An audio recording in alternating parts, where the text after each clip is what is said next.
Now that we can do the C and the G, as well as the other basic chords, we're going to tackle one that's a wee bit more complex than that. So this chord is called F, and this is what we call a bar chord, because when we make the full F chord, we're going to be using our first finger in order to bar across the whole of the first fret, and that would look like this and sound like this.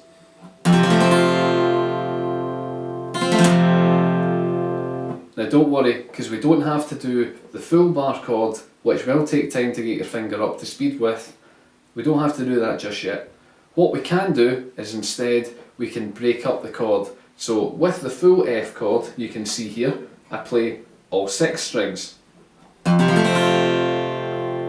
But we can play it with 4 strings if we need to. And we can still get our finger used to making a bar over 2 strings.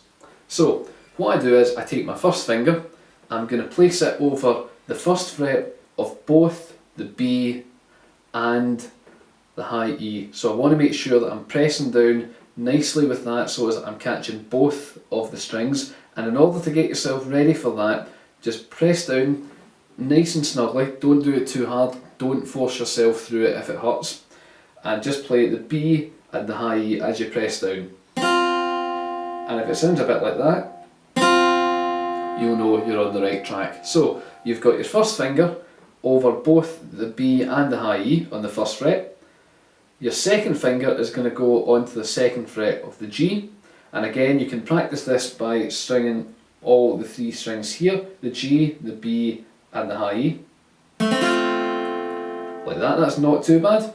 That's better. So in order to complete the easy version of F, all you've got to do is what you've got here already, place your 3rd finger onto here, the 3rd fret of the D, and you're just looking to play 4 strings like you would with a D chord, and it should sound something like this.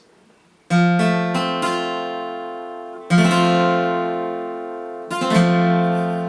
there we go. So that's an easier way to get you started, and if you want to, you can practice changing from the F to the C quite easily. So all you've got to do in order to change to the C from the F is lead with your 3rd finger, your ring finger. So change the fret there, change that from the 3rd fret of the D onto the 3rd fret of the A. Same with the 2nd finger, change that from the 2nd fret of the G onto the 2nd fret of the D. And then all you've got to do is just arc your first finger, so take it off of the 1st fret of the high E, but keep it on the 1st fret there of the B, and you can go like that. Now remember, when you play the C, you've got to play 5 strings, but when you play this easy version of the F, then it's just 4 strings, so I can go.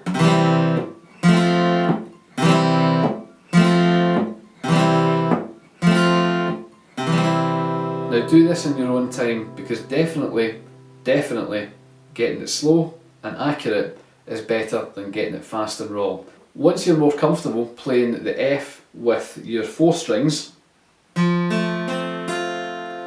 at that point you can change it so as you're using all 4 of your fingers and you're using 5 strings. So you're not quite making the full bar yet, but you are at this point getting it a wee bit more complicated. So all you have to do is keep fingers 1 and 2 exactly where they are.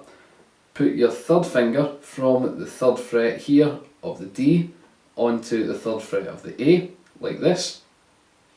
And then your pinky, your 4th finger, is going to go where that just came from. So it's going to go onto the 3rd fret of the D. And you're going to play this with 5 strings this time, from the A all the way down.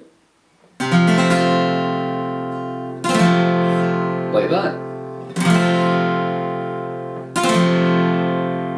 And when you get used to that, eventually you'll be able just to do what you're doing here with these 3 fingers and just extend your 1st finger all the way along so as it's covering all the strings from the low E down to the high E, and then you have the full bar chord.